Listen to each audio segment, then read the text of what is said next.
A new California law prohibits officers from using threats or lies to get a minor to confess to a crime. It faced strong opposition, but now a high-profile conservative DA is urging law enforcement to stop lying to all suspects. CBS 13 investigative reporter Julie Watts is taking a closer look at the concerns over false confessions. Yeah, with advances in genetic genealogy and DNA crime fighting, hundreds of wrongful convictions have now been overturned. And the data shows nearly a third had confessed to a crime they didn't commit. Now, many blame deceptive interrogation techniques, including a local DA who says he learned that lesson the hard way. You keep telling me all this stuff, and I don't know if it's true or not. The year was 1998 in Southern California. Police believe then 14-year-old Michael Crow murdered his little sister Stephanie in the middle of the night. Why are you doing this to me? I didn't do this to her. I couldn't. At first he denied it, but after 2 days of intense interrogation, he confessed. I'm not sure how I did it. All I know is I did it. Except DNA evidence would later clear Michael and his friends who had also falsely confessed. And they're not alone.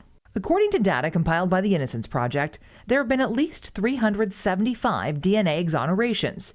Nearly a third involved false confessions, and a third of those false confessors were 18 or younger. A new California law now prohibits law enforcement from using threats, lies, or other psychologically manipulative interrogation on juvenile suspects. But according to the Innocence Project, the majority of false confessors were adults at the time of the arrest. Adults like Connie Dahl. This is a golden opportunity that we're giving you right here by talking to you first. Right. You don't know what these other two are going to say. You're right. When I go It was Dahl's confession following the brutal 1985 stabbing death of El Dorado County newspaper columnist Jane Hilton that sent Dahl's then boyfriend Ricky Davis to prison.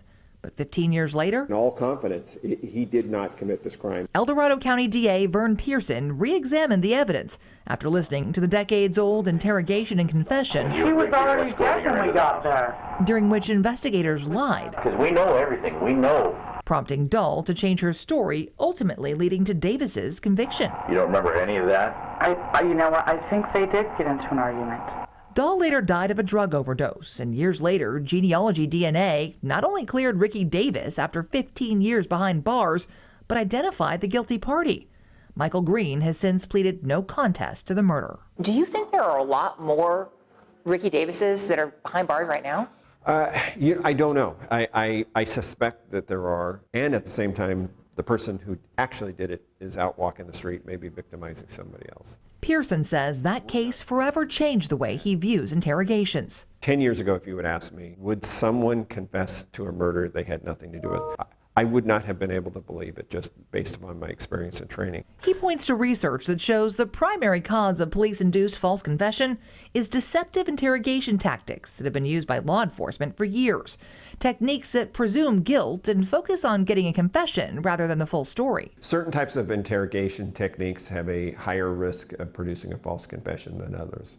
And these are pretty common techniques. They're the most common techniques. So the veteran DA is now implementing a new policy in his office and is urging other DAs to do the same. His office will now reject nearly any case where the primary evidence is a confession obtained using threats, lies, or psychologically manipulative interrogation tactics. A surprising stance for a tough-on-crime conservative DA and past president of the DA's Association. His policy is similar to the new California law that prohibits those techniques when interrogating minors, and it faced opposition from many in law enforcement. Some argue that this puts restrictions on officers when they're doing interrogations. Have you gotten a lot of pushback? Some, but I wouldn't say a lot. The pushback is against change. He notes there are exceptions to the policy for things like imminent threats or undercover investigations, but he says DAs across the state are now considering similar policies and signing up to take his training course on alternate science-based interrogation techniques. Because following the Ricky Davis case and others like it, their mission is to ensure no one is ever again convicted based on a coerced false confession, while the guilty are allowed to walk free. Michael Green is scheduled to be sentenced tomorrow, now 37 years after Jane Hilton's murder and more than 2.5 years after the DNA evidence cleared Ricky Davis of that crime.